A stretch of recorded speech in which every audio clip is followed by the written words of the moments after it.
like, I just wanted to protect my husband's unborn child. And we also see Billy Flynn mouthing that line along with her. It's really funny. So he's like, oh, I missed that. Like, it's so funny. Oh my god, all right, that's 2 things I have to go back and look for now. Yeah, it's so good. 5, 6, 7, 8. There's no business like show business.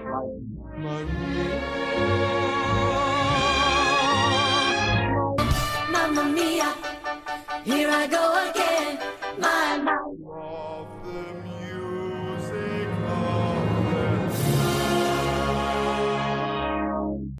I'm so glad you started off with Taye Diggs because every single time someone famous was on screen, I was like to Mike, you know that person. You know them from this other thing. You know like, this. He watched that CW show All American. And Taye Diggs is in it. I was just like, you know him from that.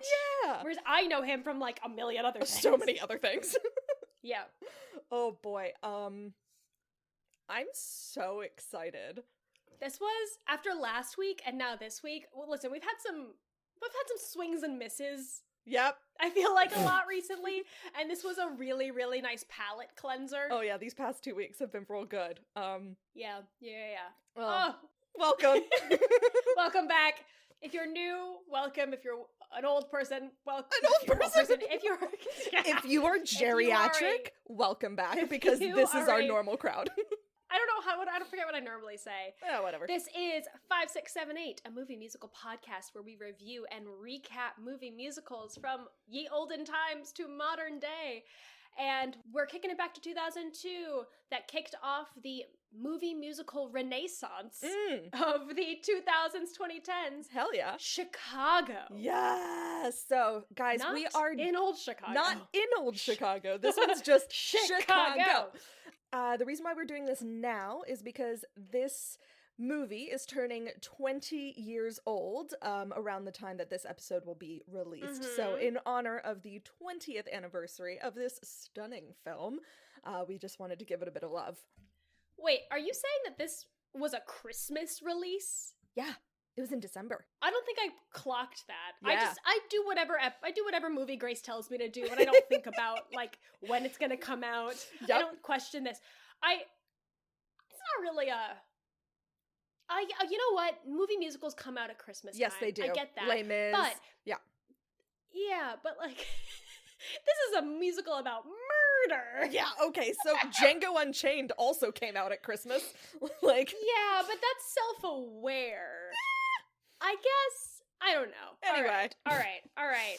So, do you remember My seeing this for the first history. time?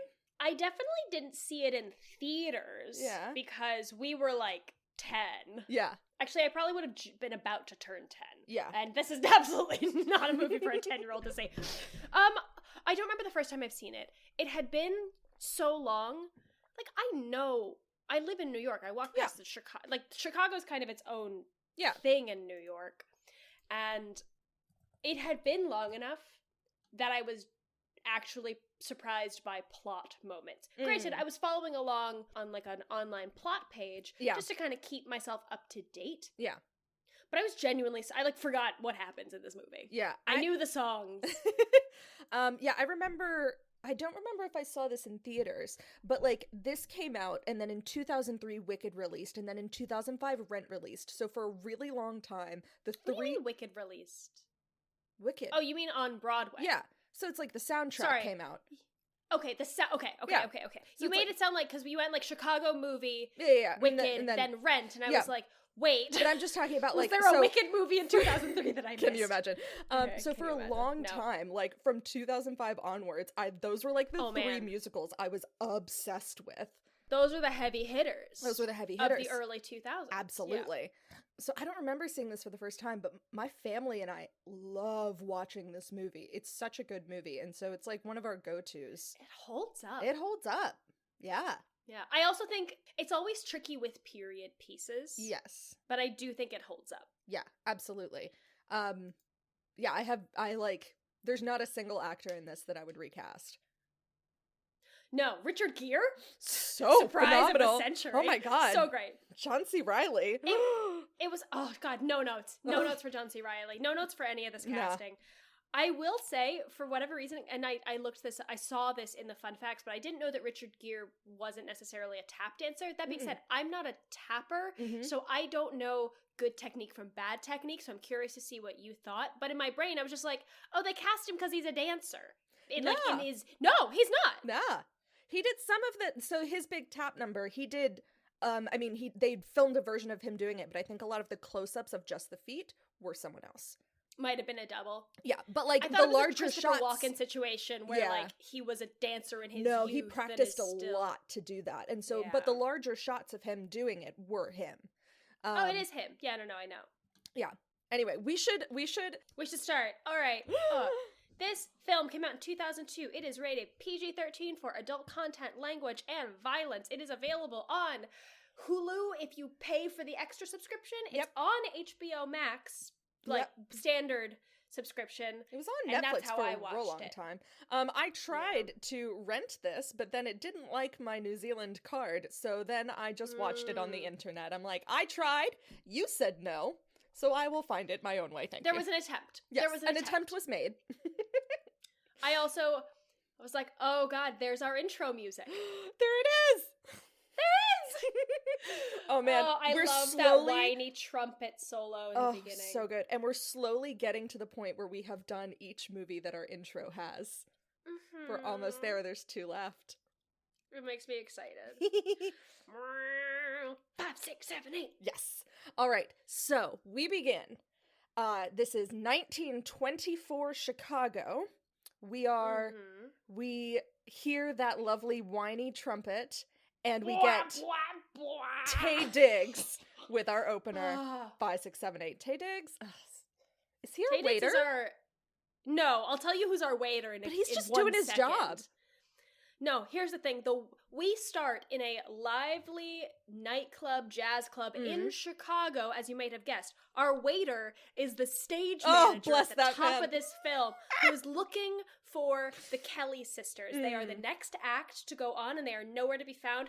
That is our waiter. Yes, and they are the headliners, so they are what people are there to see. So yes, we see someone get out of a taxi. All we see is their shoes. Yeah, pair of heels.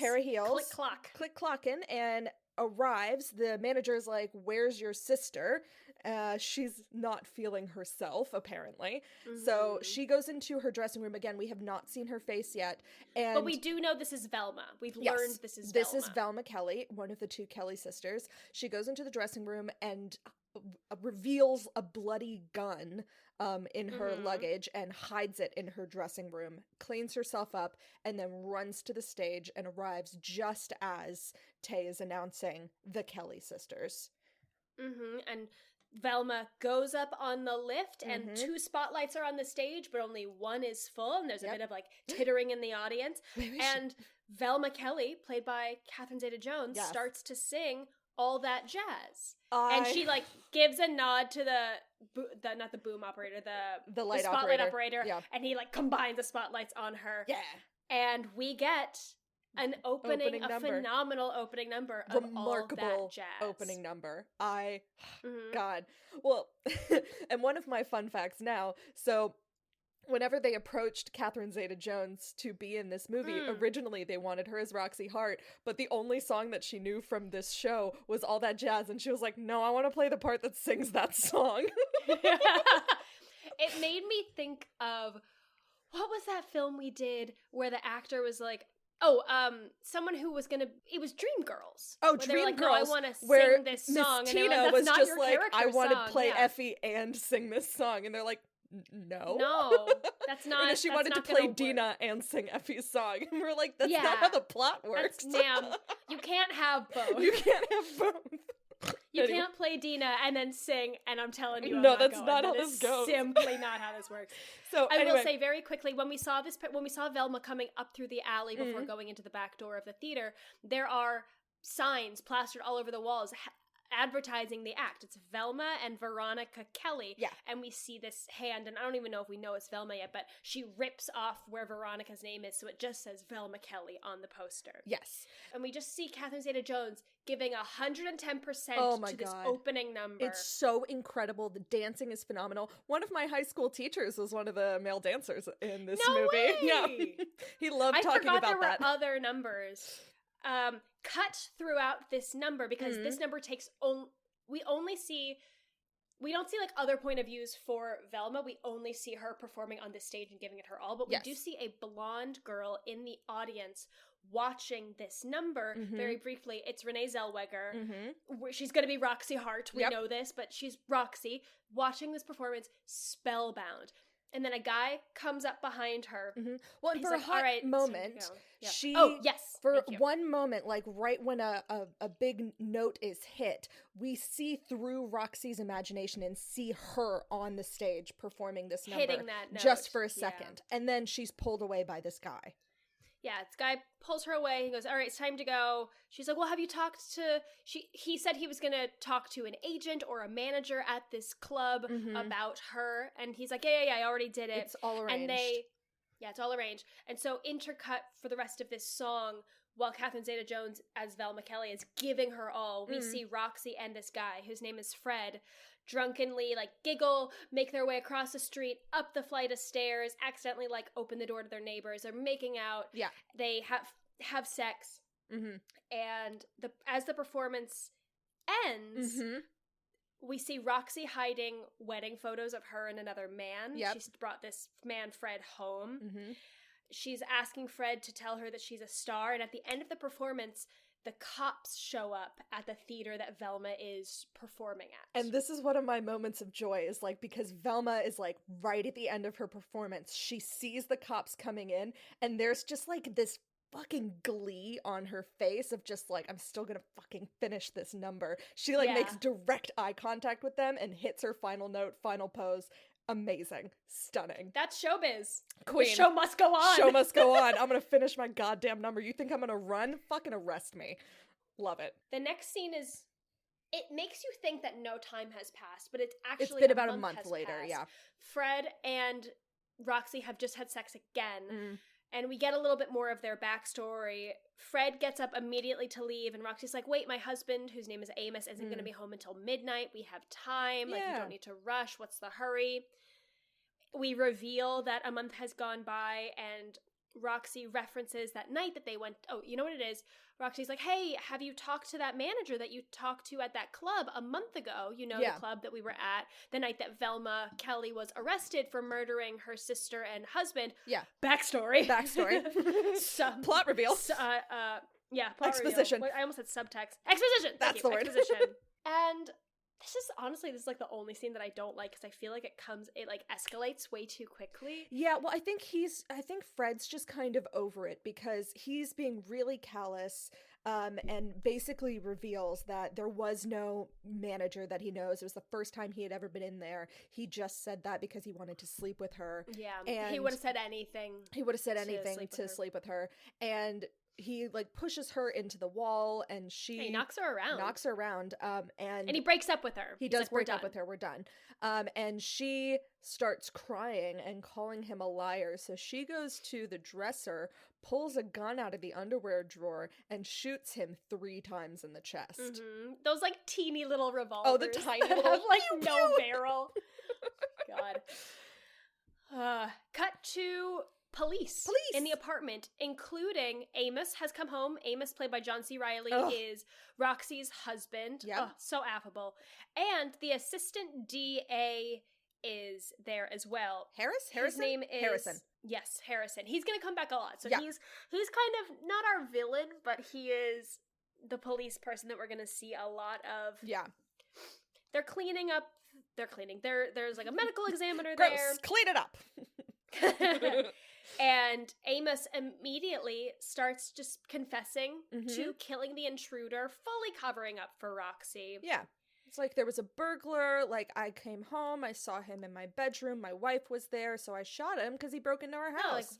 Yeah, like what would you do if you had a beautiful wife like a man I has did? a right to protect his home. Whole deal. Yeah, she was about to be burgled. Burgled. Never heard it called that before. This takes us into our next song as Amos confesses to this assistant DA. Yeah. Roxy starts to sing the song Fantasize. Funny Honey. Yes. Now, this is this... All right. I think you're going to talk about what I'm going to talk about. Okay. Which is the conceit of every musical number in this film. There was a creative choice to frame each number as a performance on a stage. Yes. So this number, we see Roxy on a piano with a single pianist performing the song Funny Honey, which is about her husband as if it is part of a vaudeville act that she act is kind doing. of deal. A vaudeville act. Now, I clocked this, and as this continued to happen, because this was the precedent that was set, that like, this is the framing device, I was like, fuck. Does this make this not a musical? I know. I was gonna ask you too, because the only numbers that happen outside of this fantasy realm that Roxy has in her brain are the opening and the ending number, both of which are performances on a stage and would happen in the context of real life. I will posit that this is still a musical because the musical numbers move the plot forward. Fair. Not in a way that, like, think of an old Chicago, like that vaudeville number that happened, because like that was happening in the context of a performance. Whereas what I was comparing it to was All That Jazz, appropriately. In which, like, he had fantasy numbers that he would see that weren't a part of real life, but then there were also a few numbers that did happen in real life, but happened in the context of a rehearsal or, like, something that would actually happen. Yeah. I really struggled with this. I thought about it. Yeah. And I do think, because they are personal fantasies and not, except for the opening number and the finale that are, like, true blue performances. Yeah.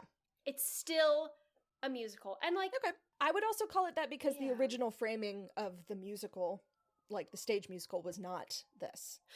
And I was actually thinking about that because it's been so long since I've seen a stage production. I don't even know if I ever have seen a full stage production of Chicago. Was my first Broadway show that I saw.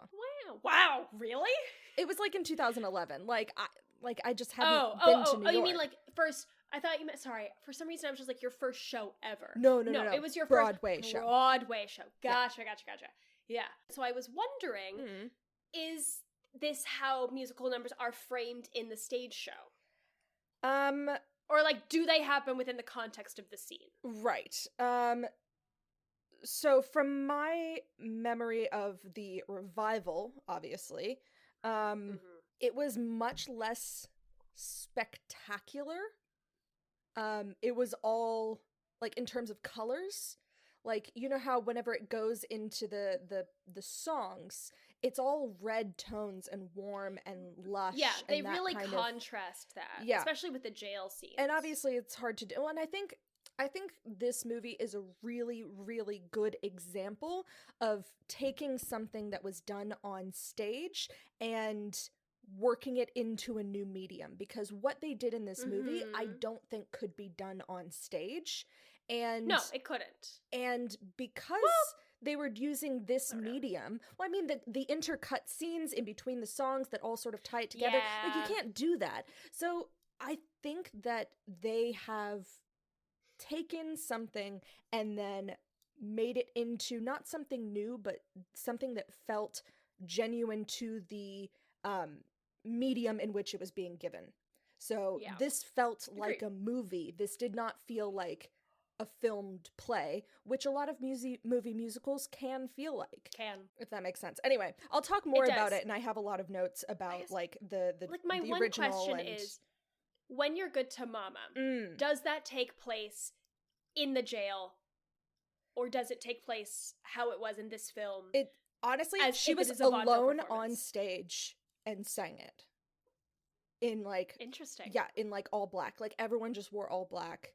It was a very minimalist kind of thing. I was like, and because my first experience with Chicago was, like, this very, like, lush contrasting worlds, whenever I went to see it on Broadway, I was actually just a little bit disappointed because I wasn't watching the movie, which sort of, like, as I grew up, It's a hard like, comparison you can sort to of make. like, and this is what I'm talking about, where it's like I can appreciate now that the stage was doing its own thing and the movie is doing its own thing, both with the Yes. same story. But I can't expect. Yes. It's like watching a movie and reading a book. You can't expect to like, you're just seeing two versions of the same story, but you can't expect it to be exactly a copy of the other because they're two different mediums with which you're presenting a story. So yeah, it was just it was different. All right, Okay. cut back to Funny Honey. well, Funny Honey. Roxy is performing this song. Roxy sings a song, Funny Honey, that talks about her husband's dumb, but But we loves love him. We love him. It's not like because he lets me kind of get away with anything I want. And then in the middle of the song, the DA reveals the name of the guy that Roxy and Amos is now claiming he shot, and his name was Fred Casely.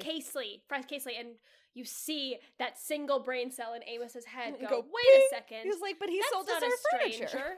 Yeah, he sold us our furniture. He gave us a 10% discount. And you see the connections being made that, and Roxy had told Amos that like she didn't know the burglar. Yeah. And then we actually do get to see, and this is, okay, this specifically for this number, we see Roxy's whole demeanor changes and she starts like essentially like cussing out Amos in this song about calling him a dummy but we see him on stage with her. Yes. For this like basically final, like, as if he's giving testimony. his statement. Yeah. Well, and God, one of my favorite lines is in this. Is like, with just one more brain, what a half would he be? I love this. I So love awful. the line from the DA, and I think this is what I was quoting earlier about Fred Casely, and the DA goes, from what I hear, he's been burgling her 3 times a week for the past month. Oh yeah. Only referring to sex as burglaring from now burglaring, on. yeah.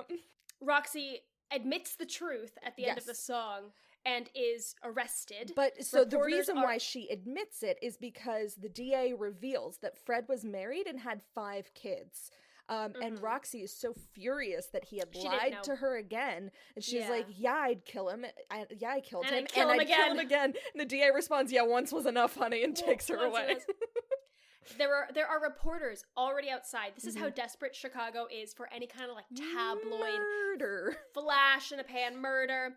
And as Roxy is tossed into the back of a police van, here it is. The DA, his name is Martin Harrison. Yeah. He kind of calls after her, being like, he will be seeking the death penalty for this. And she's like, wait. Case. And like, yeah, and it kind of like hits her, or you see it starting to hit her that like there's repercussions to her actions. She's taken to the Cook County Jail. She's booked, and we get a lovely little cameo by Cheetah Rivera. Yes, ma'am. In the Cook County Jail, who asks like, "Oh, have you ever had this? Have you ever had mistress Mama before?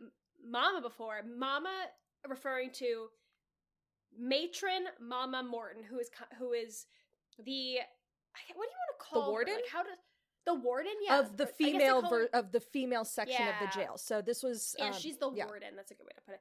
Murderess's row, as they call it. And we get a reveal of matron Mama Morton, and it is Queen Latifah, our Queen Latifah. Oh God, she's so phenomenal in this role. She like chews the fucking furniture. It's amazing. Yeah, she eats it. Yeah, and then we get the song When You're Good to Mama. Oh, every single song, iconic. So good. And she like, and again, it's like a vaudeville performance. She's on the stage in this luscious dress, fans everywhere, like feather working fans, working the crowd.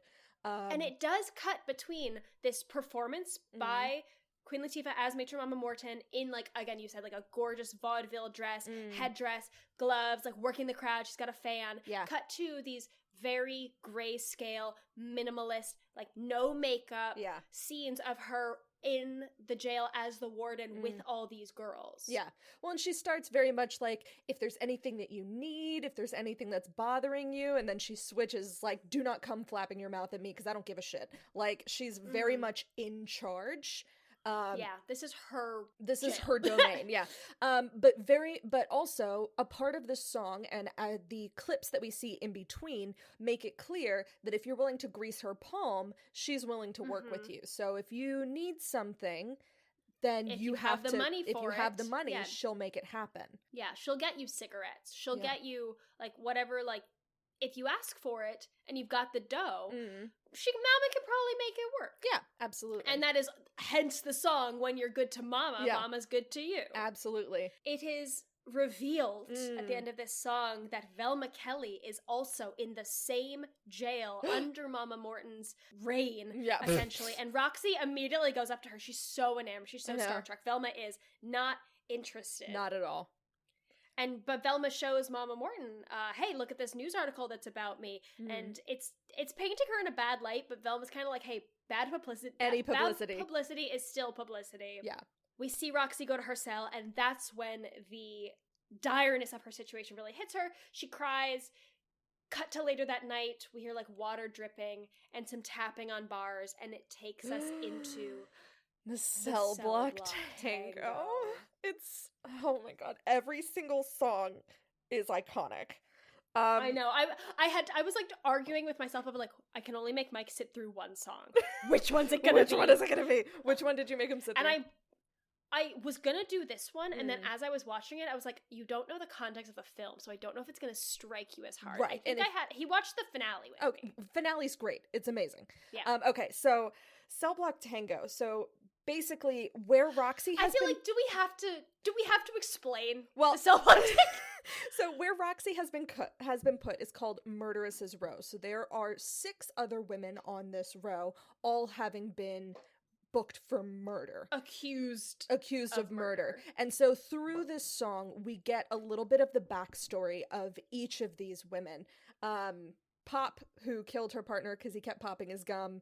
6, who killed her partner because he was married to 6 other women and a Mormon. Squish, who killed her husband because he accused her of cheating and then he ran into her knife 10 times. The Hunyak. Now, the Hunyak is important. She is Hungarian. Yes. Did She- you know the history behind the name Hunyak? Yes, I did. Do you want to tell us? I didn't know that until today. Yes. I think it's one of my fun facts at the end. I feel the same. I feel like we have the same fun facts. Yes, of course. But so she is the only one who claims true innocence. Not just like, oh, yeah. he deserved it. Oh, I lost my mind. Like, he shouldn't have done this. But truly, like, I did not do He this. ran into my knife. He ran into my knife, Like, whole deal. But the thing is that she only speaks Hungarian. And so she is like, she obviously can't communicate.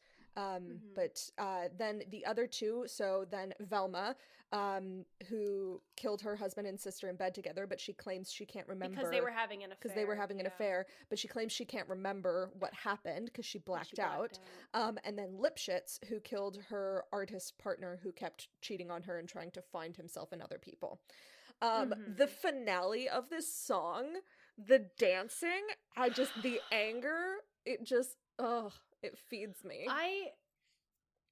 The dancing in this one especially is so good, and I want to see it on stage. I want to know, and because here's the thing, is it Bob Fosse? Yeah. Okay, so he did the stage version, but he didn't live it long enough to like see this film. Well, so they were about to do a movie version of this in the 70s, and then he died. So then they didn't. Or maybe it was early 80s, something like that. He's so well known for his iconic choreography. And obviously we've seen all that jazz, we know that. Yeah. But particularly with this number, I'm curious to see how true they stayed to the original choreography while also maximizing the medium that they were using. Yeah. I mean, because it is large scale. Like, there's like 3 layers of like shadow women dancing in the background. There's like a bunch of, there's so many, much more than just like the 6 women on stage. There's like a bunch of other women, and it's just, so good. This song is phenomenal. You want to hear a dumb thought that the I legs, had? Or the a dumb, kicks to the face. The legs. You want to hear a dumb realization Tell me. that I had while watching this in this year of our Lord 2022? 20 years later? Because I've never seen a stage production, I don't believe, or it's been so long, like, I know this song. Yeah. I've seen, or like, I know this song. Like, I know this song front, back, left, right, backwards. Because I've never seen it done, it didn't occur to me that that's why it's called tango, because they tango. Because they tango with their dead partners. I didn't know. I didn't know. And I was always just like, oh, it's a tango because, like, that's the word they chose. Well, it's also like the they named like it that, the but they timing. didn't have to make it The a tango. timing of it works with the Yes. tango as well. Like Yeah. I was like, the song sounds like a tango, not occurring to me that they literally tango. I feel so dumb. Okay. All right, so the song finishes. So we now know about all of these women. And it cuts to Roxy. She's working in the laundry room. It's just like one of the menial labor tasks that they have the women do. She sees one of the women like having like pressed Velma's drawers, like her underwear. We see that, and then we see Roxy bringing laundry to a bathroom that is right outside Mama Morton's office. And in this bathroom, we can hear, because the walls are thin and like through there's like a little like crack in the bathroom wall. mirror vanity, we see Mama having a private conversation with Velma about a lawyer that Mama's going to make sure Velma gets connected with, named Billy Flynn. He's a famous criminal lawyer in Chicago. He's never lost a case. Well, and Mama's also talking to Additionally- Velma about what she wants to do after, and saying like, hey, I'll be your manager. I have these contacts at this, I'll call William Morris agency. William Morris. Oh yeah, that was wild. And then like Very silly name Big drop. Jim's Conocino or whatever it was called, and like, so basically, but we also see, oh, I can make a phone call, but the phone call is going to cost you, and she charges her like $50. $50. Yeah. Roxy coordinates her exit from the bathroom with Velma's to make sure that they run into each other. Yes. And she delivers Velma's like pressed underwear, and Also, Velma like starts to by the give way, her some money. She's $50. like, oh, no charge. $50 in 1924. You want some money? It's Yeah, like I do. $870. Damn. For a phone call? For a phone call? Must get a lot of wrong numbers, Mama. But Roxy's like just definitely trying to impress herself upon Velma. Velma is once again not interested. She goes, "Hey, you want some advice? Keep your paws off my underwear." Yep, exactly. And like storms out. Mama overhears this and invites Roxy into her office, being like, "Come on, I want to help Let's you." have a talk. And Mama sort of starts asking her about what her defense trial. is going to be for the trial, and it's clear that Roxy has no idea. And it's really funny because she keeps being like, Jesus, Mary, and Joseph. And Mama's just like, you're talking to the wrong people. Yeah. So Roxy's like, I was gonna tell the truth, and she's like, that's gonna get you killed. That's gonna get you killed. So Mama tells her, you should reach out to Billy Flynn. He has never lost a case with a female client. It's the lawyer that she the was same lawyer talking that Velma about. has.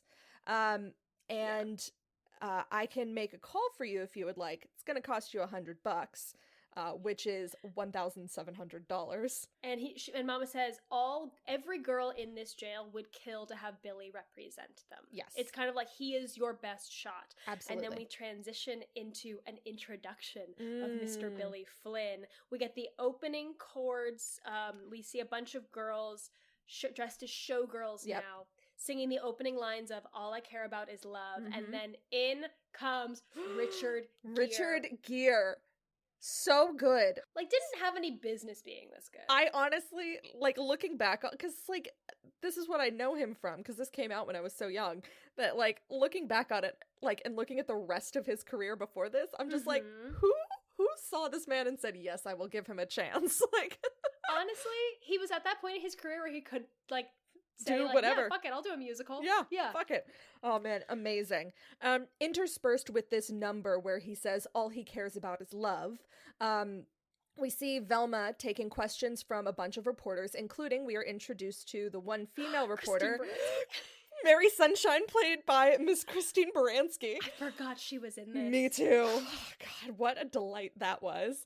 And it's very clear that Billy just, like, makes shit up to get reporters to keep his client's name in the papers.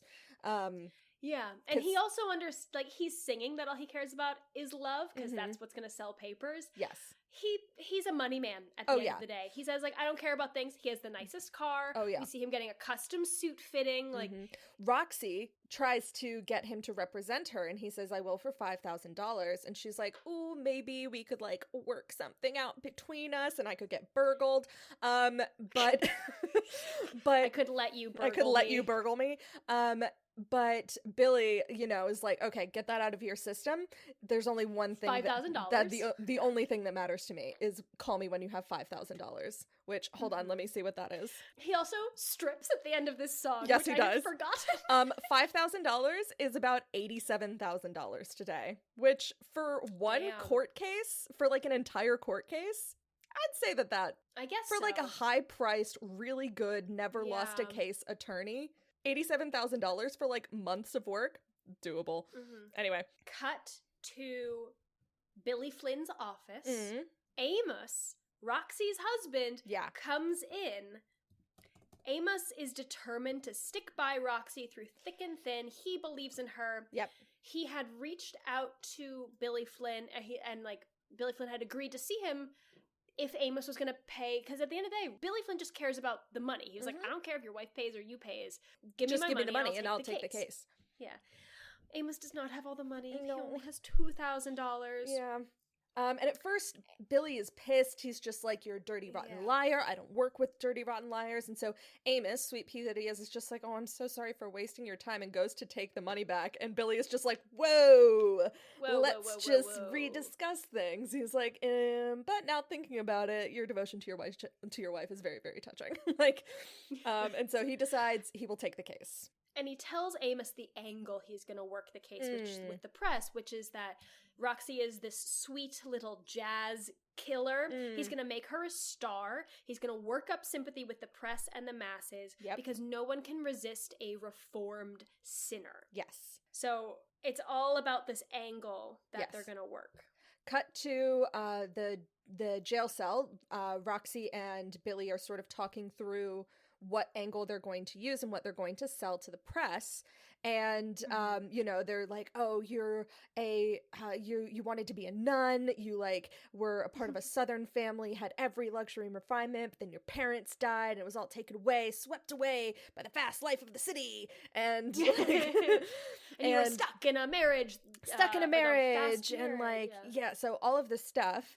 And Roxy is just it doesn't paint Amos in a great light. No, not at all. But Roxy is taken by this story. She's like, wow, ooh, I just, am I a moth? Am I a butterfly? It's a whole, it's the whole thing. It's the whole thing. We also see in the last song, Roxy's had a little bit of a makeover because she's gotten her hair done. Yeah, she's touched up her roots so that she's now fully blonde again. She's gotten herself a haircut to make her look more modern and fashionable. After Roxy meets with Billy, Velma comes up and gives her some unsolicited advice. And she reminds her, hey, listen, Billy Flynn's #1 client is Billy Flynn, a.k.a. at your press conference tomorrow, don't let him hog the spotlight. Yeah. Cut to the next day. It's press conference day. Yes, it's the day of the show, y'all. It's the day of the show. And the big thing that Billy has to make sure that Roxy drives home is that they both reached for the gun, meaning her and Fred. Yes, so that she got to it self-defense. First, but so it's self-defense. And then we get such iconic choreography. We both reached for the gun. Ugh. The song starts out in a press conference on the steps of the courthouse in Chicago. Yeah. All the reporters are there, including Happy Sunshine. What's Christine Baranski's character's name? Happy Sunshine. Christine Baranski. Mary Sunshine. Mary Sunshine. And Roxy tries to kind of take Velma's advice and take interject, and Billy Flynn quickly shuts it down, and we transition to this iconic musical number where Roxy is essentially a ventriloquist doll on Billy Flynn's lap. Yeah. He is her mouthpiece. All the reporters are other marionette puppets. Yeah. Very floppy choreography. Yes, absolutely. And basically he paints this story of, she had an affair with Fred Casely because Amos was always working, but then she decided that she was going to leave Fred, and then he attacked her, but they both reached for the gun, and so she had to defend herself. It's a whole deal. The press eats it Buys it. up. Hook, line, sinker, whole fish. And so she becomes this tragic heroine kind of figure. She takes over the overnight headlines. Sensation. And we get a very quick clip of a news reporter essentially saying move over, Al Capone. Yeah. This sweet little murderess has taken Chicago by storm. Meanwhile, we quickly see that the assistant DA is still very much I love how old-timey reporter sound. It's one of my yeah. favorite voices, because you know exactly what it is that you're doing. It's like, as soon as this voice comes out, everything knows exactly what I'm talking about. Like, it's This just is an important news bulletin. The Yes. Titanic has sunk.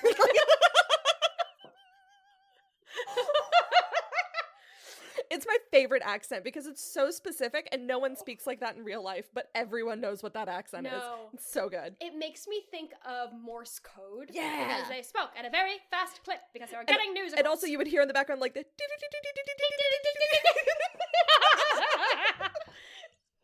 Yeah, because that was the Like the news bulletin bulletin sound. ticker, We whatever. interrupt your regularly scheduled programming for an important news announcement. Oh, I'm gonna start leaving voicemails like that. Oh no. Additionally, we have established in this scene/song that the way they're gonna pay the missing $3,000 Yes. is that they're gonna, one, bolster up all this popularity and fervor over Roxy, and then they're gonna auction off her personal belongings. Yeah. So we very, very quickly see like all of Roxy's personals being sold to pay for this court case. Yes. To pay Billy Flynn's lawyer fee. Yeah, That's absolutely. the word for that, right? Yeah. Lawyer fee? Lawyer fees. And now, cut to the end of the song, Roxy's cell looks like how Velma's cell looks. It's full of flowers, Cards. fan letters. she- She now gets people to do her laundry. Absolutely. Like, the tables, they turn. Yes, the shoe's on the other foot. So in comes Mama to Roxy's cell, and Mama kind of offers the same deal that she did with Velma, being like, hey, I have some connections in showbiz. Like, I can, like, sort of help you navigate and, like, get you in contact with some people.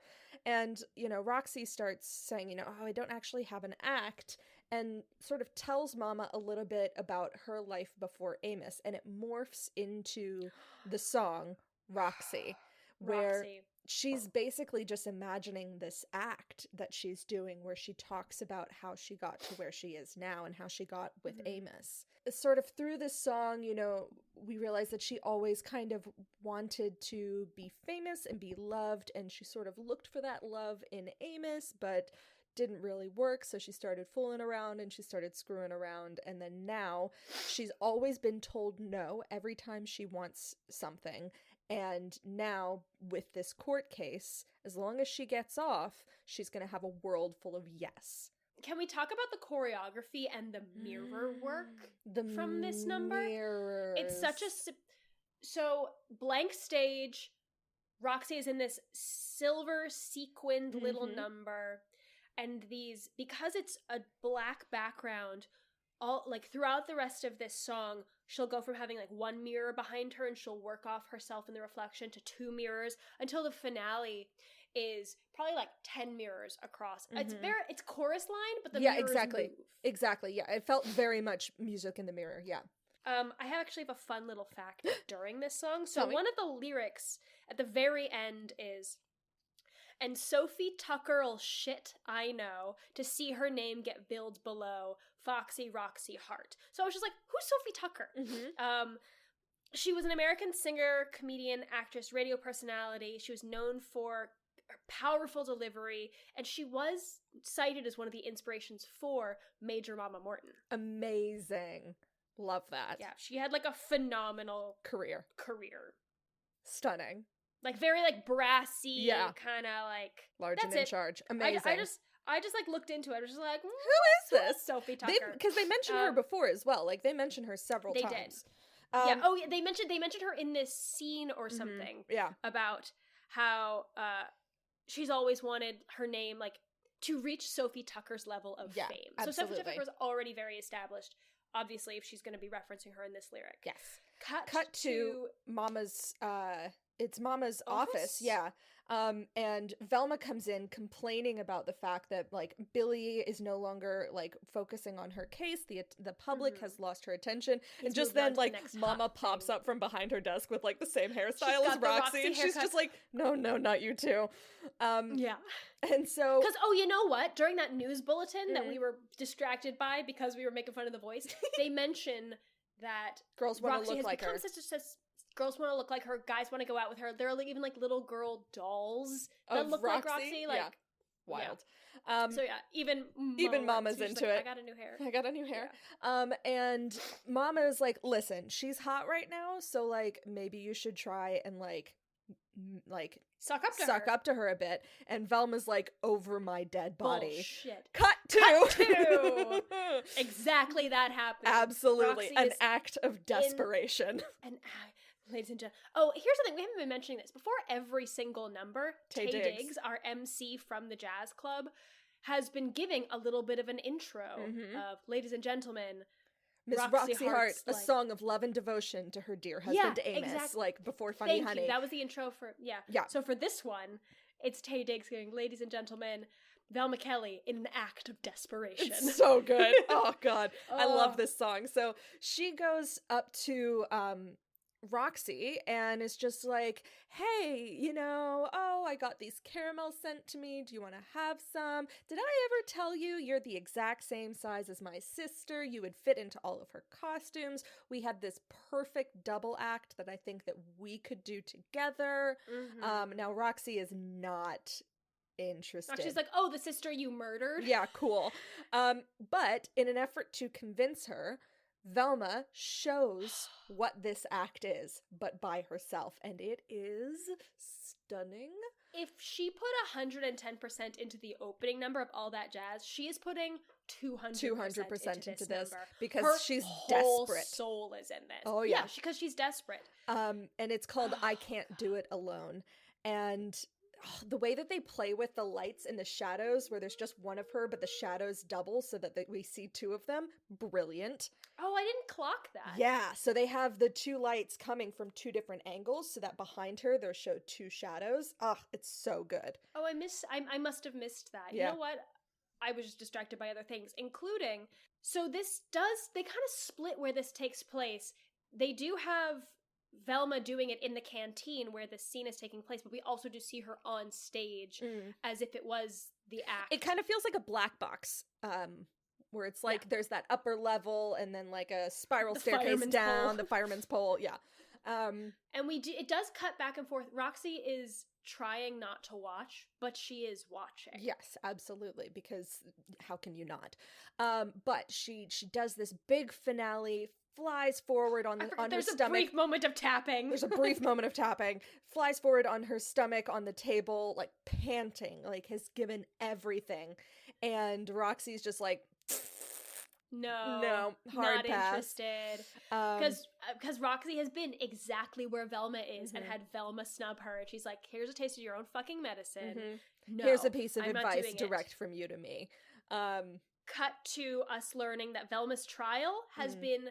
Well, actually, no, it's mentioned in the end of the scene. Roxy's like, look, I'm on the front page, and here you are, last page in the obituaries. Your trial has been postponed indefinitely. Yep. Cut to... A club, a bar, a restaurant? Yes, we cut to a very quick scene where Billy is just like out on the town socializing, got girls on either arm, and he gets a phone call and he learns that he's got a new client who is this heiress. Great, so she's already gonna be able to pay his fee. Her name is Kitty Baxter. It's Lucy Liu. It's Lucy motherfucking Liu. Oh god, she's so phenomenal. What a small bit part, and again, like just delicious. Delicious. Eats it up. Ugh. Essentially, arrested for murdering her husband and two mistresses. We cut to the jail where Kitty is being brought in, like, direct from the crime scene. Billy is at the jail. Still in her lingerie, just a coat thrown over it. And immediately, Roxy gets a taste of how quickly the press and Billy's attention wanes. No one wants to talk to her. Billy, like, calls her the wrong name. She's like, no, it's Roxy. Yeah. And she sees that her chance at getting... is flickering out. It's like, through her fingertips. So... What does she Velma, do? like... Well, hold on. Velma clocks Roxy panicking, being like, oh yeah, now you know how it feels. Yeah. And Roxy, in a moment of desperation... Oh, yeah. Pretends to faint. Gets everyone's attention, including Christine Baranski's Mary Sunshine. And they're like, oh my god, are you okay? And she says, like, breathy but perfectly clear so everyone can hear, I'm fine. I just hope the fall didn't hurt the baby. And Velma, I know, it Just zooms to Velma upstairs and she's like, shit. And I'm like, oh, Queen, it's so good. What a good. Queen. Immediately the press turns back to Roxy and being like, oh, Roxy, I how know, long have and you like known? Billy runs over and like hugs her for the cameras. Like, it's a whole deal. Oh my god. So good. And then we see Roxy being taken to the doctor. Mm-hmm. And the doctor says she's pregnant. And Billy Flynn's like, would you swear to it in court? And the doctor's like, yeah. He's like, good. Button your fly. Oh, what? Did you miss that? Yeah. No, the doctor fucked her. What? Yeah. That whole scene is the doctor has sex with Roxy and agrees to lie on court, like in court, that she is pregnant. Oh my god, I missed that. I was just Did like, you what miss does that this guy line? have to lie for? Yeah. I wonder if HBO cut it. I don't know, but like there's that whole like we see through the door that she's like we see her naked back basically, and we see her like Yeah, but putting her she was clothes back. The doc, I assume that You she don't had, have like, to be had fully put on a naked gown. to get a You pregnancy put on a test. gown. Yeah, but Bill, like, he comes out and is she pregnant? And the doctor says Whoa. yes. Billy says, would you swear to that in court? And the doctor says yes. And Billy Flynn says, good, button your fly, and then walks away. I missed that line. Mhm. I missed that line. Oh yeah, it's a Whoa. Mhm. Wow. wow. Wow. So the doctor has So agreed, she's pregnant. quote unquote. Yes, the doctor has agreed. She's quote unquote pregnant, which means a trial has to happen as soon as possible. Yes. And as Roxy is wheeled out of the because she has to be in a wheelchair Yes. now, out of the doctor's office, Matron Mama Morton is there as well as Billy Flynn. And Roxy's taken straight back to jail, but of course all the press is there, and Amos is there, in the crowd, and he's like, so Roxy, excited. I heard the I'm good the news." father. I'm the father. But the press ignores him, and as she's driving away, Roxy sees him in the crowd, but doesn't react. Like, not a single emotion crosses her face. So I remember being young and not liking this song. I thought it was boring. I thought it wasn't like, it was just so slow. And then as I grew up and like had a more, as I got older, as I got older and had a larger emotional range that wasn't just teaspoon size, like this song is so beautiful and heartbreaking, and his performance in it gives me chills. So this is Amos basically putting, like, he's on the backstage of a vaudeville. Again, this is like the vaudeville theme, and he's putting on clown makeup, very like specific, like the black triangles black above and under the eyes, the perfect circle red cheeks, but it's all very kind of like washed out and caked on and sad clown, and he has this huge emotional heartfelt number of Mr. Cellophane where people just look right through him, don't pay him any attention, but he's a person and he's there, and there's not like in all of these other vaudeville acts, there have been audiences. So it's like Mama works with an audience and there's applause for Roxy from an audience. And with this one, there's not a single person in the room.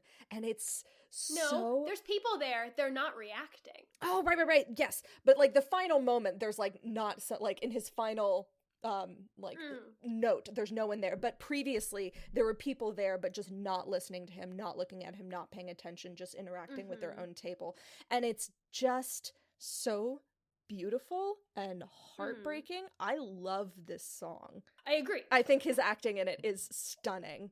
Cut to Amos going to Billy Flynn's office. This is in the middle of the song that he does this. Yeah.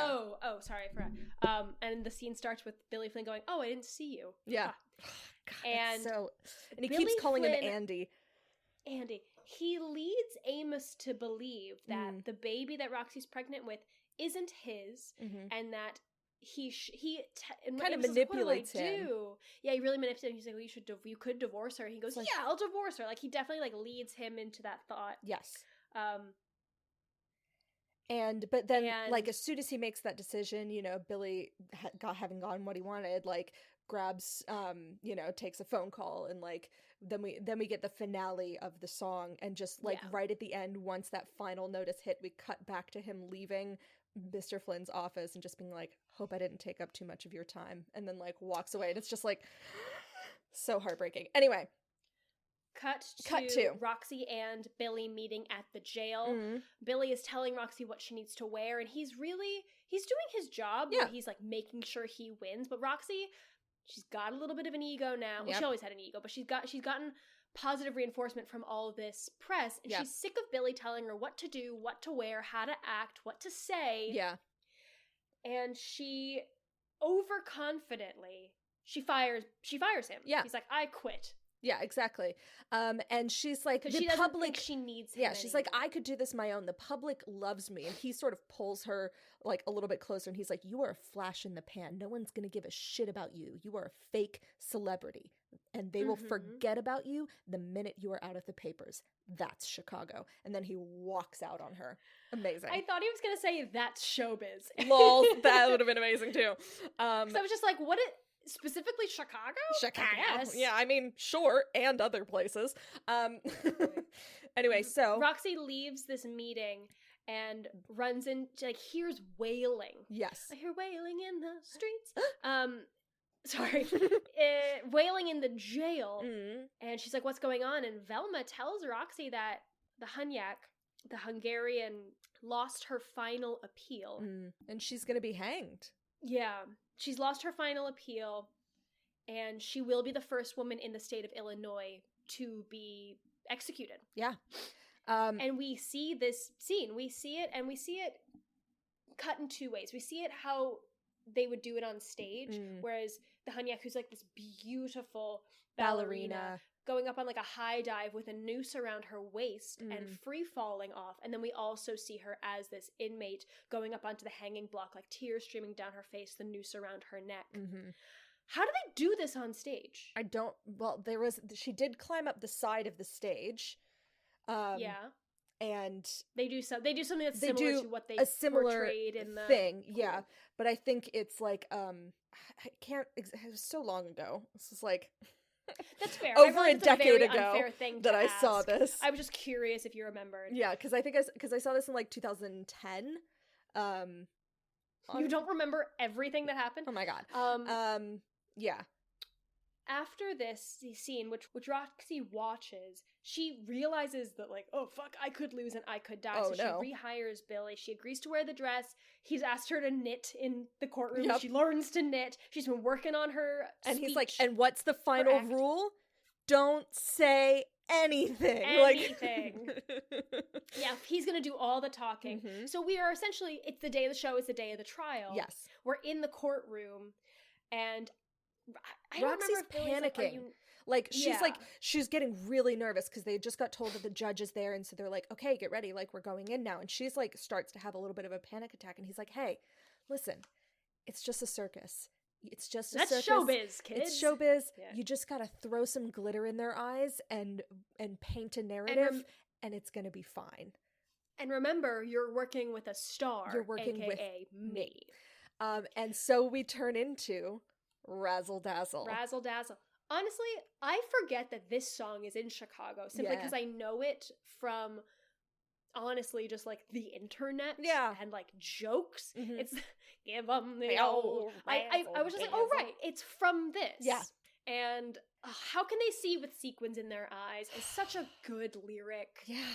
It's, I mean, But yeah, it's- the whole they thing is set- basically the courtroom set has turned into Becomes a a three-ring circus. circus that he is controlling every aspect of. And this is this whole song is interspersed with moments of basically him like bamboozling the jury and like misleading witnesses and like showing Amos. and Amos and Honestly, like Billy showing Flynn is the how ultimate swindler. He is our swindler. He is our big swindler. Oh man, he is, man, him or die on. So Like, biggest swindler.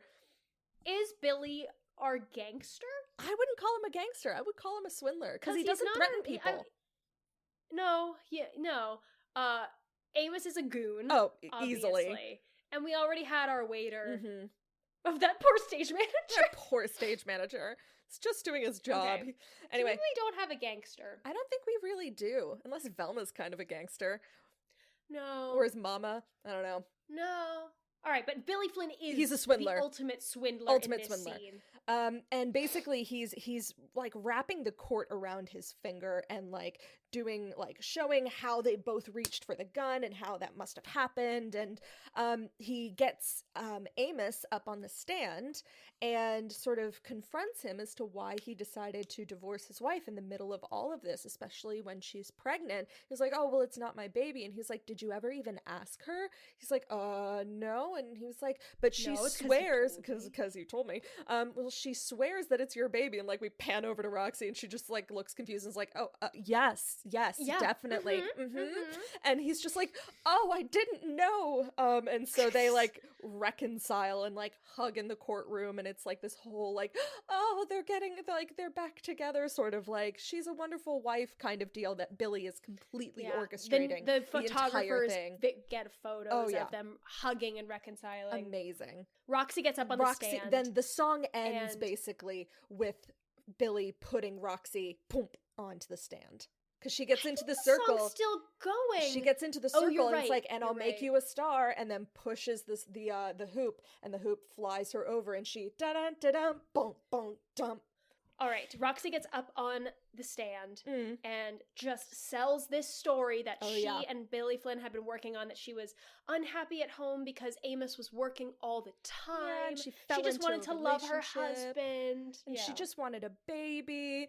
There's this funny moment. She found out she was pregnant and she was going to end things with Fred, and he got upset. There is this funny moment, though, where she obviously forgets the next step of the narrative, and Billy's trying really hard to lead her back to it without doing a leading question in the corner. He's like, and what did he say? And she's like, and then, like, finally falls back into it. It's just obvious. And the other prosecutor's, like, leading the witness. And then the very end, anyway, like, her final line is like, I just wanted to protect my husband's unborn child. And we also see Billy Flynn mouthing that line along with her. It's really funny. So he's like, oh, I missed that. Like, it's so funny. Oh my god, all right, that's two things I have to go back and look for now. It's so good. But she ends with that super empathetic and earnest thing, and then she collapses to faint again. Oh yeah. And Billy rushes to her side, and the photographers rush. Oh, and Happy Sunshine, what's her name? Mary Sunshine has been there and has been narrating the entire proceedings as like a live radio broadcast. And she was like, and Roxy Hart has fainted. And Billy Flynn goes up to Roxy on the stand. She lifts her head, being like, we got him. And then like, slumps her head back down. Bullseye. Cut to the jail. Mama, Morton, and Velma have been listening to the trial. Yes. And we hear Christine Baranski's voice describing what's happening. And she's like, oh, and Roxy Hart's dress has fallen up above her knees, revealing a blue garter with a diamond in it. And Velma's like, motherfucker. She took my fainting act. My garter. She stole my garter?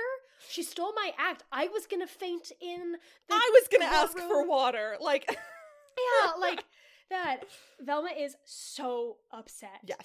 And Mama like, you know what'll help? Is just like, people say all sorts of shit when they don't think anyone's looking, and pulls out Roxy Hart's diary and hands it to Velma.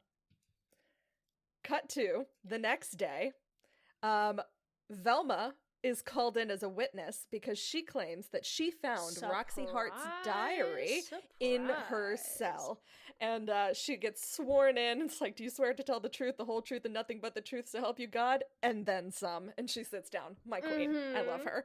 And then we hear Tay Diggs being like, ladies and gentlemen, a tap dance. I love this scene. I mouthed every word of his speech along with him because it's so good. All right, then I'm gonna let you take this because I totally forgot this happened. I love this scene. So basically, underneath all of this, honestly, I was watching this film for the first time, which is probably why I missed a couple things. That's okay. I took 0 notes because I know this movie so well. So they are So underneath this entire confrontation scene, we hear this tap dance number, and it's interspersed with scenes of Richard Gere tap dancing, along with some close-ups that I'm pretty sure weren't him. But it is... So basically, as these following proceedings ramp up, so does the intensity of the tap dancing. So it sort of like mimics the intensity of what's happening. So they bring in It's a metaphor. It's a metaphor. So they bring in the diary, and the DA has Velma read a very incriminating statement. It's like, I killed Fred Casely and I do it again and I have no shame, or whatever. And also uses some very educated language. Yeah, some like weird language. Erroneous. Yeah.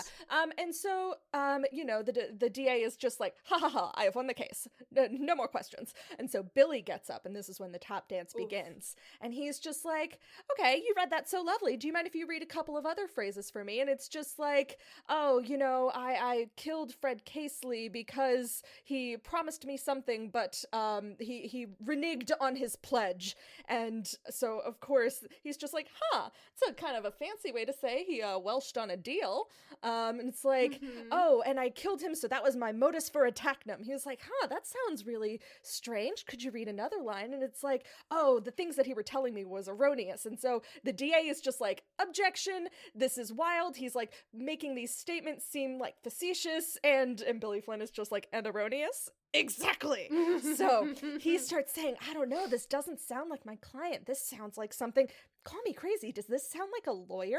And a lawyer who has a sample of my client's handwriting. DA, didn't you ask for a subject, or like for a sample of my client's handwriting?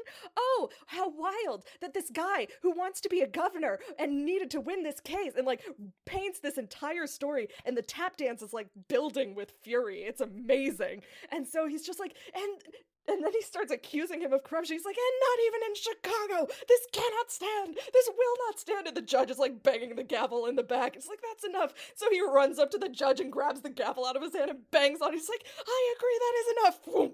Turns around. The music quiets. The defense rests. And then that's it. It's so good. Oh my God, I love this scene. It's so epic. Sorry, I just did a full reenactment. I told you I knew every line of this movie. I loved it. You weren't wrong.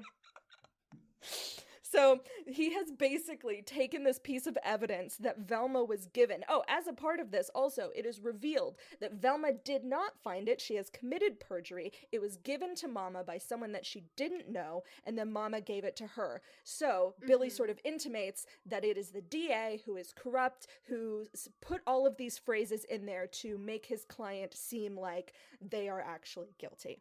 Also, Velma got a deal for coming to the trial. Like, if Velma agreed to testify against Roxy, she was the charges against her were dropped. So she is officially done. Yeah. Like, she's out of jail now. Yeah. Amazing. Cut to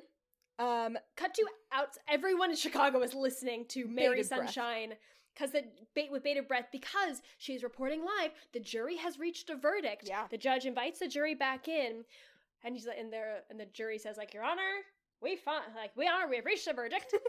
And we see outside a newspaper truck that has both options already printed, ready to go. Roxy Hart, guilty. Roxy Hart, innocent. The newspaper boy, an extra from Newsies. Yes. It's Jack Kelly. Kelly sees someone reach out the courthouse window and wave a white flag, meaning that Roxy has been found innocent. So he rips the twine and starts being like, Roxy Hart's been innocent. Roxy Hart's been found innocent. And people start to go, and then bang, bang, bang, bang, bang. We hear gunshots. Pew, pew, pew. From like there, like right outside the courthouse. Camera pans, pandemonium.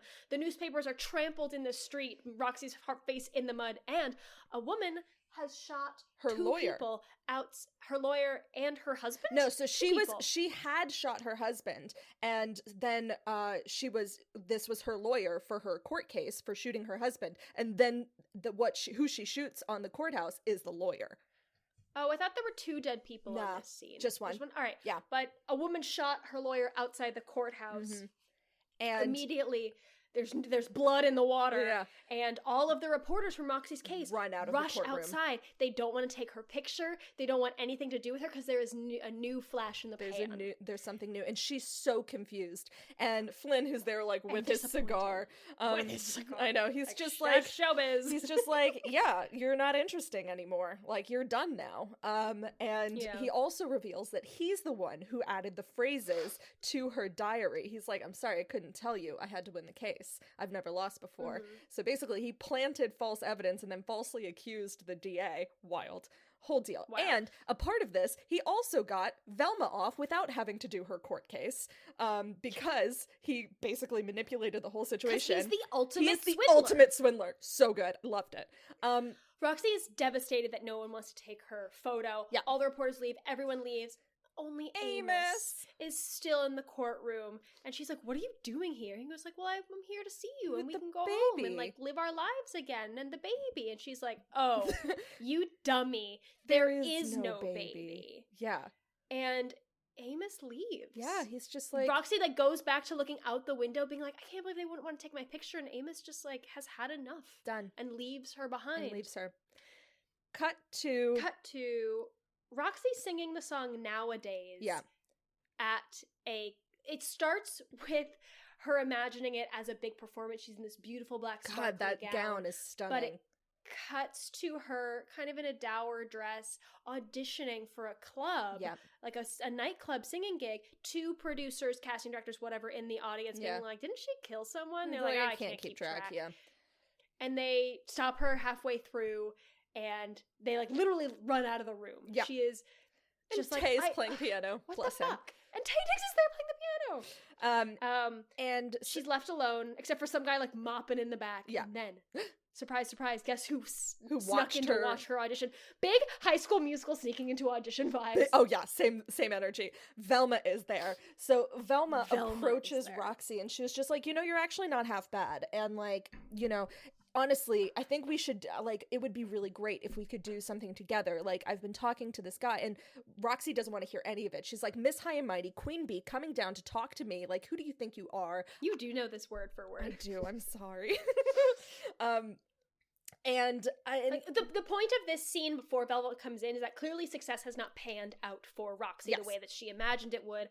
Again, she was a flash in the pan. Chicago's already moved on. Yeah. But you're right. Velma watches her audition, offers to help, and she's like, hey, one's not enough. Yeah. But I've been talking to a guy, and like a double act featuring two murderesses, like that's unique. Now, at first, Roxy isn't into it until like she drops a bunch of papers and Velma goes to pick them up and she sees that Velma's stockings are ripped. So obviously, Velma is also struggling and she's coming to this as like a, hey, we need to work together. This is the only way that either of us can survive.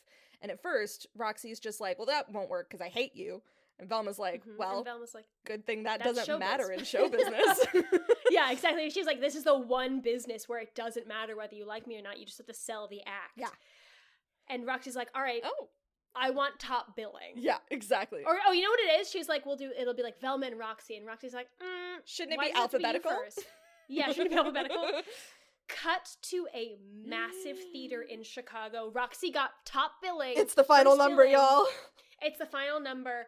Oh, we get Tay Diggs introducing them again. It's like a serious stage. Yes. It's like one of those stages like in No Business Like Show Business where it was like inconceivably large. Yeah. And there's these two people. Oh God. And so we get the finale, which is a revamped version of Nowadays moving into Hot Honey Rag. Hot Honey Rag. Which is a dance. God, this dance.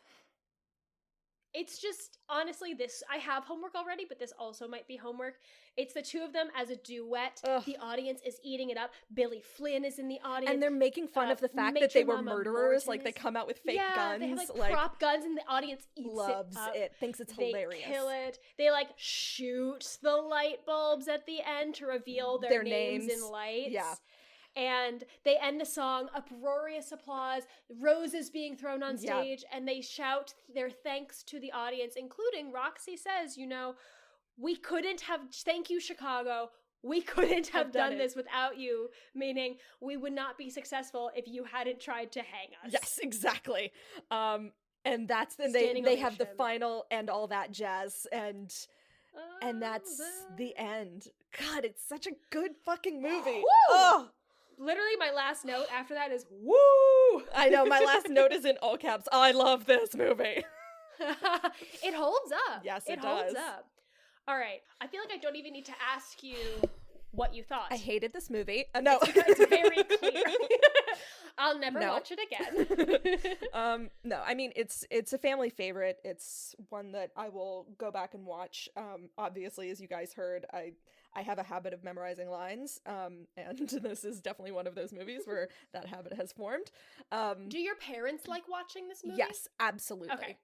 Like, I love this movie. It's one of my favorites, and it's I love it because I it have no revamped. notes. It revamped the modern age of movie musicals into I'm something gonna talk that about that.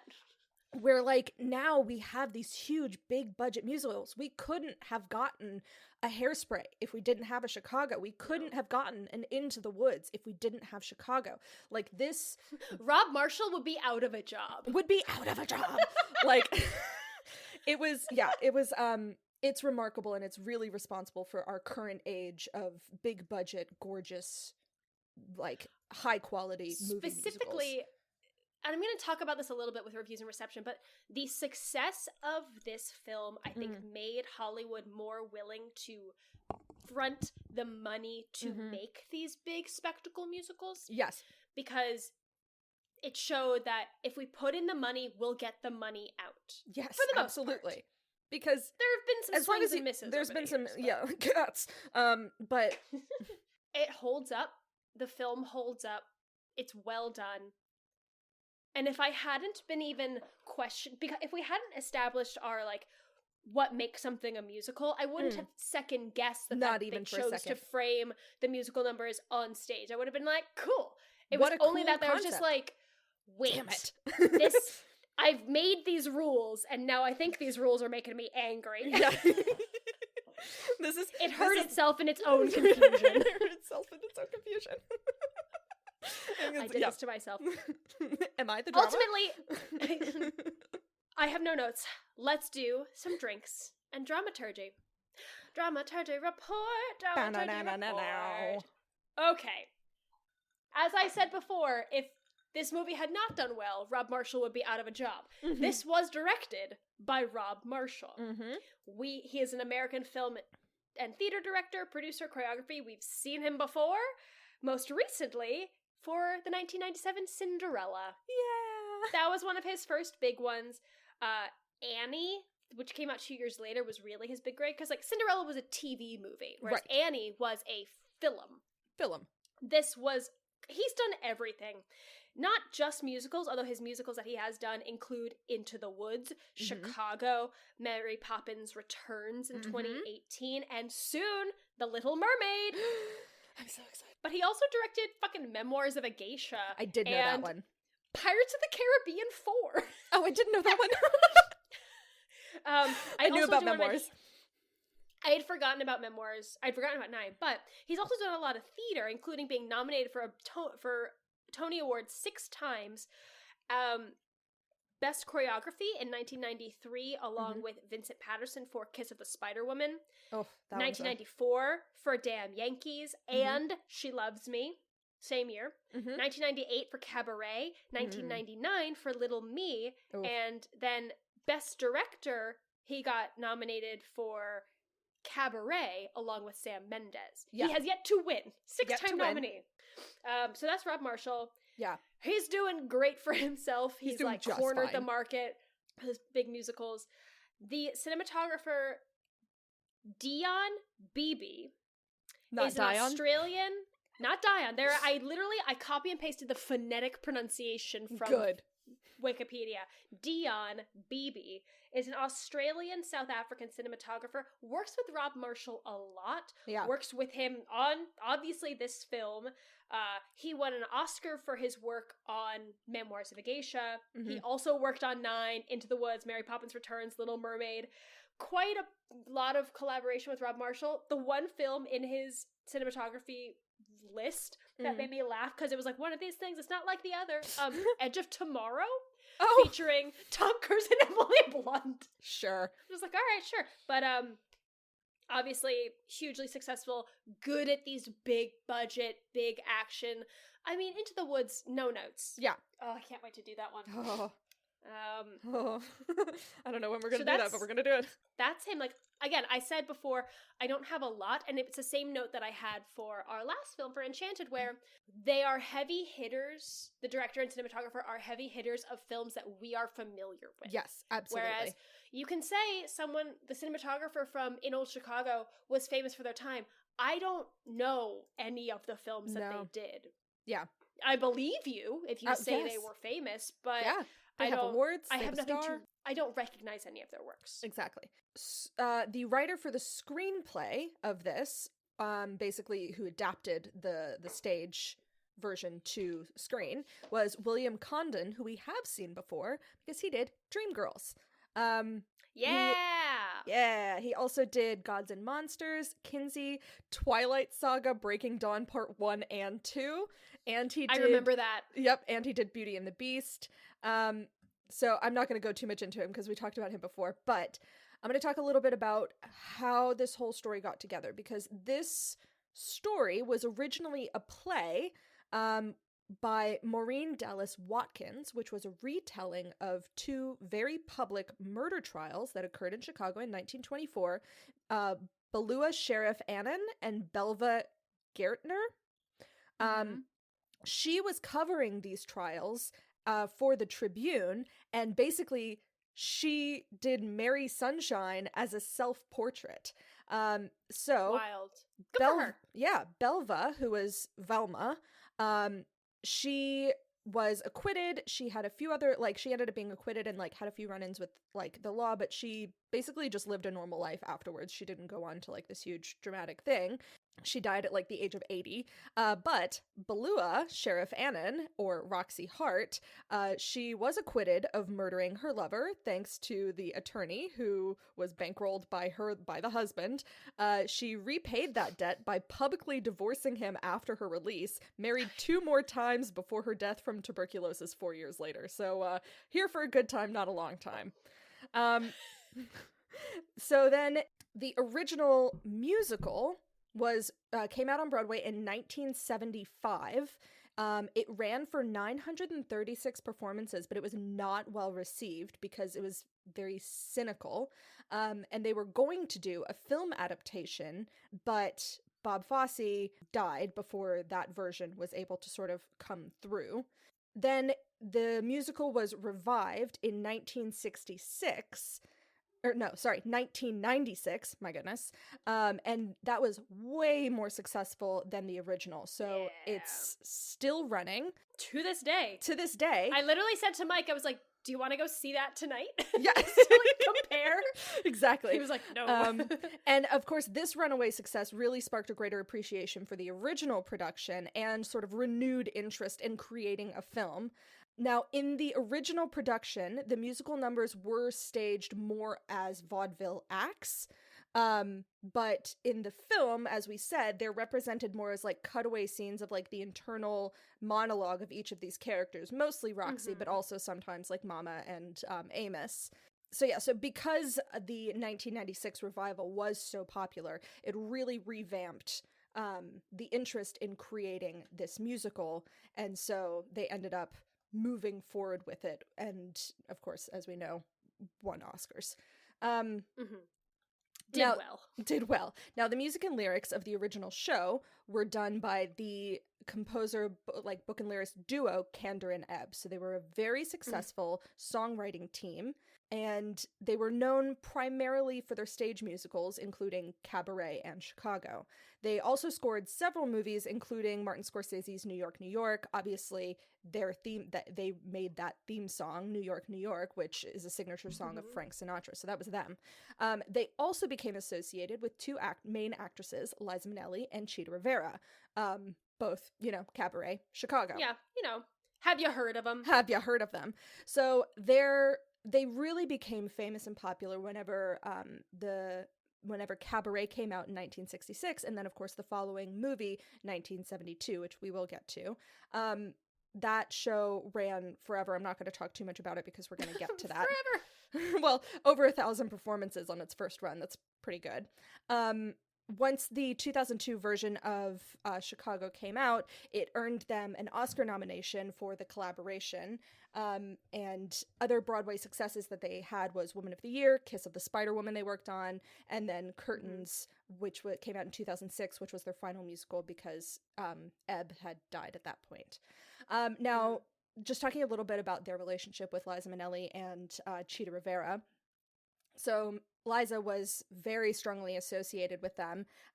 They produced her Emmy-winning television special, Liza with a Z, and they commented about her musicianship.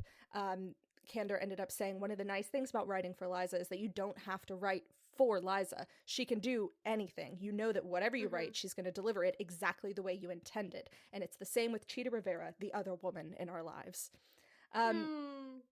I love that. Their fascination with the collaborative process began with their work on Cabaret, where a long experimental period permitted actors such as Joel Grey to contribute ideas towards the creation of the characters. They often met together to discuss and to build this story around the actors and the music. And in 1998, they were recognized for their contributions to theater and music with Kennedy Center honors. So they were quite an important duo of musical theater history. Now, to talk just a little bit about actors and casting, I'm not going to go too deep into this, mostly just giving you a couple of ideas of who else might have played these parts and was approached. So, originally, Charlize Theron was going to be Roxy Hart. However, that was whenever they had a different director attached to it, and then whenever that director withdrew, Rob Marshall took over and had her audition again, and that's when she lost out to Renée Zellweger. I'm sorry, how dare you, Rob Marshall? I think Renée Zellweger was phenomenal. Oh, I think she was incredible. It's so what a dick move, yeah. As we mentioned, Chita Rivera had a brief cameo. The role of Billy Flynn was offered to John Travolta several times. And this is, since it went to Richard Gere, it's the fourth movie that John Travolta turned down and Richard Gere accepted: American Gigolo, Days of Heaven, and An Officer and a Gentleman. And John Travolta has said that he deeply regrets declining this part. Yeah! Absolutely. But also, I'm sorry, I think Richard Gere was such a fantastic choice. Yeah. Way more swindlery.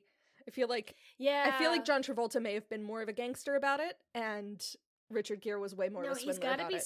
Richard Gere is suave. Smoother than John Travolta Absolutely. is. Yeah. For Amos Hart, they originally wanted Keanu Reeves. Can you imagine? I can't. I can't either. Again, John C. Reilly was such a perfect Well, and John casting. C. Reilly was so, he was not in the running. He sent in an audition tape of him singing Mr. Cellophane and was, very, specific about his clown makeup and, all of that. He petitioned. He really He very much wanted to be this specific character. He pursued this role. Yes, That's absolutely. Yes. A couple of other people who were considered for Mama was Kathy Bates. Can you imagine? Angelica Houston, Whoopi Goldberg, Pam Grier, Bette Midler, and Rosie O'Donnell. They made the right choice with Queen Latifah, but all of those would have been wild. Yeah. So that's sort of where we are. I mean, with Catherine Zeta-Jones, she was sort of kind of the original She was going to be actress. tied to it regardless. Yeah, regardless. And as I said earlier, they wanted her to be Roxy, but she was like, but I want to sing all that jazz. And they're like, then I guess you're Velma. And she's like, then you cool. have to be Velma. Yeah. In terms of reviews, reception, and legacy, because this is a film that I do want to include legacy as, I don't have a lot to cover for reviews other than it was a big freaking hit. It did made good. Yeah, so much money. It made so much money. It set the record for a while for highest gross of a film, despite never reaching number 1 or number 2 on the box office charts. Yeah. That has been broken since, and it was for a long time the highest grossing live action musical until Mamma Mia. Yes. In terms of awards, again, It was nominated and won so many awards. I'm only going to touch on the Oscars. It was nominated for 12 Oscars. It won 6, including Best Picture, and Catherine Zeta Jones won for Best Supporting Actress. Rob Marshall was nominated for Best Director, but he did not win. Yes. Now, specifically, you touched a little bit on it, but in terms of this really setting the precedent and bringing in a new era of movie musicals, it's definitely credited this along with Moulin Rouge from 2001. Yeah. And ironically, this article that I read included like 8 Mile as Wild. like 2002 because it's like a hip-hop centered film. Yeah.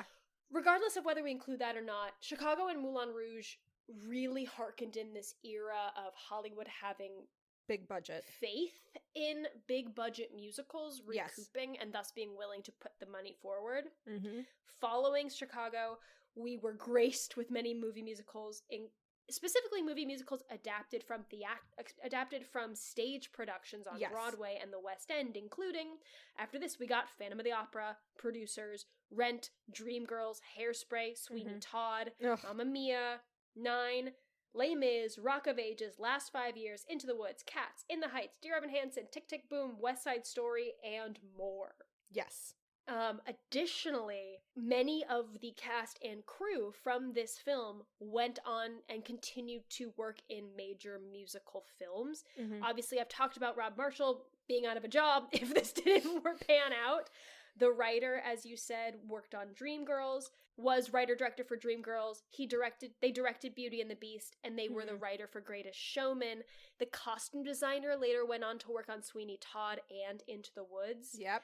Catherine Zeta-Jones did Rock of Ages, Queen Latifah did Hairspray, and Christine Baranski is in Mamma Mia and Into the Woods.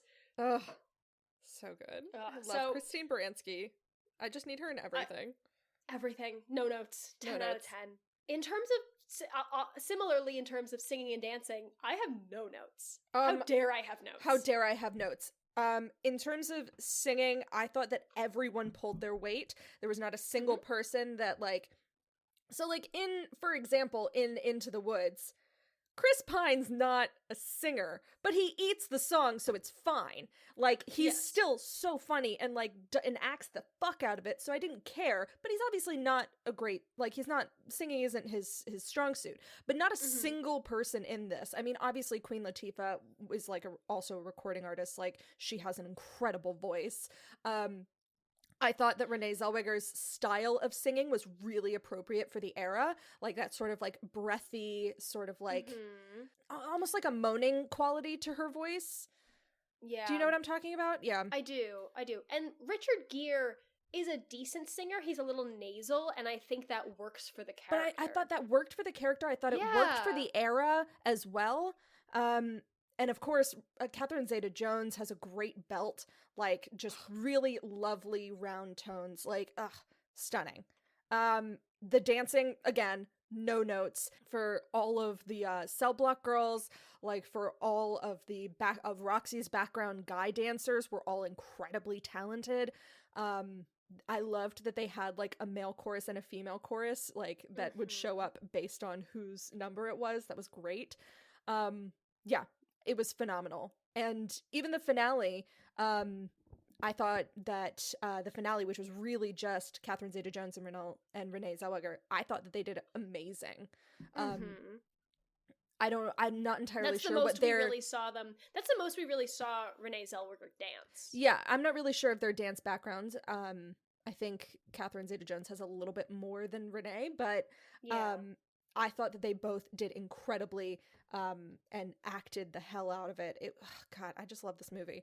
In terms of gripes and giggles, I had like a couple giggles. I don't even know if I have any real gripes. My giggle is what's her face? Lucy Liu. Her entire 5 minutes in this movie, I thought she was hysterical and like just destroyed the talk about no small parts. Like she was incredible. That was another fun fact. Mandy Moore auditioned for that part, but they thought that she was too young. I just thought it was so funny. Like, Freaking Dominic West played Fred Casely Dominic West is a major actor, and he's got like this 2-scene role in the very beginning. Absolutely. I guess he'd been around. He'd been like doing stuff. It was just like such a small bit part. So again, like no small actors. Yeah. No small parts, only small actors. Yeah, because he was also great. Yeah, like I have no gripes. No gripes. Only giggles. Only giggles, only moments You've of joy. You've said a lot of my fun facts. Oh, I'm so sorry I do this. It's okay. What's your fun fact? Because I have 2 that I could use. I have 2. They're both relating to the Hanyak character. This is a small thing, but during Cell Block Tango, Hanyak speaks in Hungarian. Obviously, that's the whole thing, is that we never understand what she's saying other than the not guilty. Yeah. However, the actress is Russian, and her Russian accent makes that clip very difficult to understand, even if you speak Hungarian. Yeah. There's just like a consistent note from Hungarian viewers being like, I know what is she saying? Additionally, I'm just going to piggyback off this. Yeah. So the reason they call her Hanyak instead of her, like, she has a name. Yeah. But Hanyak is not her name. Yeah. It's a derogatory slur for immigrants from Hungary or Central Europe generally. And in dialogue, it's revealed like her name is Katalin Helensky, but in the stage musical and the movie, she's credited only as Hanyak. Yeah. 2 fun facts from me. First one is, at first they wanted Catherine Zeta Jones to wear long hair in the movie, but Catherine Zeta Jones is like, what? No, why? I want a bob because I don't want the hair to fall over my face and people to doubt that I did all the dancing myself. I did all this dancing and I want people to see my face, which I love that. Also, that's not period appropriate. Not period appropriate at all. So then, the other final fun fact for you guys. So Rob Marshall was originally considered by Miramax to direct the screen version of Rent. And when he arrived for his interview for Rent, he completely switched gears on them. And he's like, surprise, motherfuckers, we're talking about Chicago instead. And they loved the idea so much that they put Rent on the back burner for 3 years. Wow, that's powerful, Rob Marshall. That is bold. He's just like, I have an idea. It's not what you're thinking. So you asked me here for this job to be a fighter pilot. Yes. Instead, I'm gonna be a chef. Instead. And you're gonna fucking love it. And you're gonna pay me for it. You're like, okay. Ma'am, this is a Wendy's. Sir, this is a PetSmart. I actually have homework for the first time ever. Actually, I've said 2 things. One, that other number that I'm totally blanking on. I guess the tap dance maybe would have been the homework. But that's mine. If that's not your homework, then that's mine. There is a cut musical number from this film. Featuring Queen Latifah and Catherine Zeta Jones. The number Class was filmed but deleted from the final version. However, it was recut into the movie for a brief, extremely limited re-release in 2003, and then it's on the DVD as a bonus feature, but it's not intercut in the DVD release. So unless you saw it in theaters for that brief flash in the pan of 2003, the only way to watch it is as a bonus feature. I already have it linked. Amazing. It's ready to go. It's on YouTube. Amazing. Yeah, or if you listen to the soundtrack, which it was released in the soundtrack because they did put that song, but it was over the credits. Amazing. Yes, my homework is going to be the tap dance because it's probably my favorite sequence of the show, as obvious by my entire recreation of it for all of you listening here. You got a free performance. Congratulations. All right. If you are still around, Dear thank God. you so much for going on this super fun journey with us. I really enjoyed this episode. Like and subscribe to everything. Grace, is this all she wrote? I think it is. I have no more notes. I have no more notes either. This has been 5678, a movie musical podcast. I have been Anna. I'm still Grace. Thank you so much for tuning in. Take care of yourselves and others. See you next time. Goodbye. Goodbye. 5678. There's no business like show business, like no business I know.